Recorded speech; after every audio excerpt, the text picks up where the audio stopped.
Chapter 1, Preparing for Polling.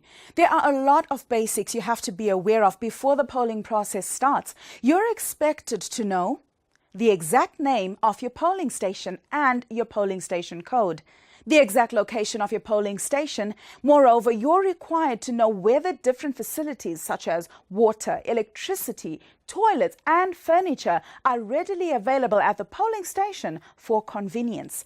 Also, you should be familiar with the roles and duties of all officials posted at a polling station, such as the presiding officer, the usher, the voters' roll officer, indelible ink marking officer, ballot paper issuer or issuers, the recording officer, and police officers. Everyone should have all the phone numbers of all the electoral staff assigned to their respective polling stations. Also, the presiding officer must know the telephone numbers of the ward elections officer, constituency elections officer. Well, having numbers of other polling staff members makes sense, but why should one have the constituency elections officer and the ward election officer's number? That question brings us to our next point. Chapter 1.1, 3 days before polling, receiving election material and equipment. Why should one have the constituency election officer and the ward election officer's phone number? Because polling material must be available at the polling station, and for that purpose, you have to remain in contact with the constituency elections officer. Also, you should have the constituency election officer's phone number so that there is no confusion about the day, the time, or the place of receiving the polling material. Receiving this information directly from the constituency elections officer helps you to avoid unnecessary communication breakdowns during the process of receiving this said material. I see. When you arrive at your assigned polling station, should any issues arise, such as any electoral material being damaged during transportation, then you must inform your constituency elections officer immediately, and together you need to agree what steps must be taken by each of you in order to resolve the situation. Also, once the polling day has ended, you will need to return your polling station results, electoral material, and equipment to your ward elections officer. For that, you will need the ward election officer's number. The presiding officer receives the material from the constituency command center 3 days prior to polling. Desks will be set up in the constituency command center in order to hand over these materials. Now here's a list of what the presiding officer is supposed to receive. Ballot boxes, voters' roll, 2 of them, ballot papers, polling booths, direction posters, seal straps for ballot boxes, indelible finger marking pens, secret mark for stamping ballot papers, badges for presiding officer, polling staff, and election agents, election agents list, various forms of the Zimbabwean Electoral Commission, including the polling station return forms, also known as Form V11, indemnity forms, declaration of secrecy forms, and so on. Polling staff training manuals, Electoral Act Chapter 213. You will also be receiving a number of additional stationery items such as pens, stamp pads, stamp pad ink, rulers, envelopes, carbon paper, candles, balls of string, matches, safety pins, staplers and staples, tissue rolls, acetone, and so on. For a full list of the quantity of each item that you're supposed to receive, kindly refer to your inventory list, and that is Form PE 2005/29, which looks like this.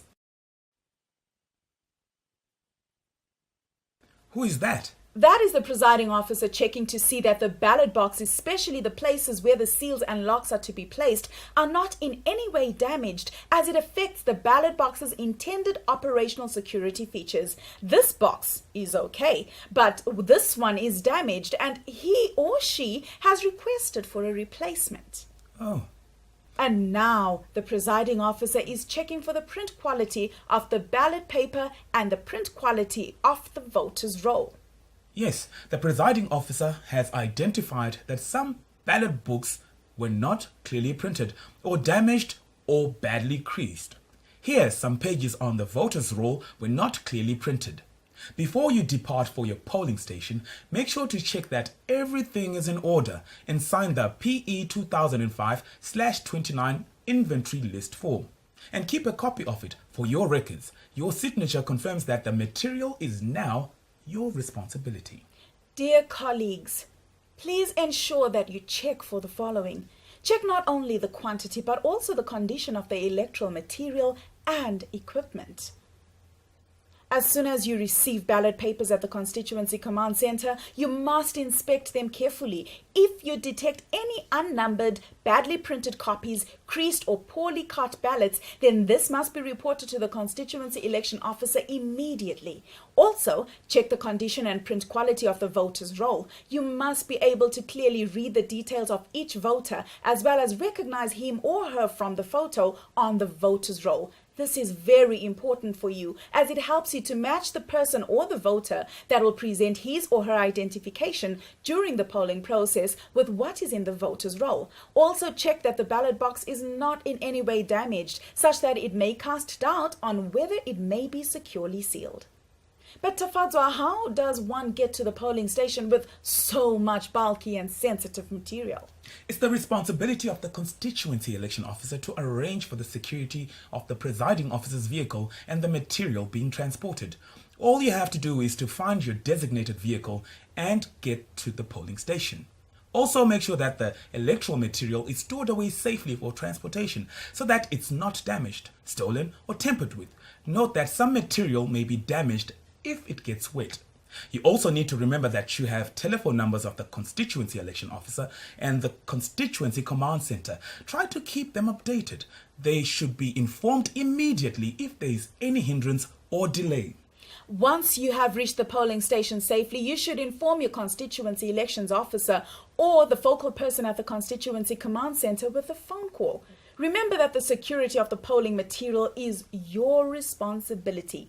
Now, these are very useful tips, Tafadzwa, but I do still have a question, though. Yeah, sure. Please go ahead. Can presiding officers use their personal vehicles to ferry the material to the polling station?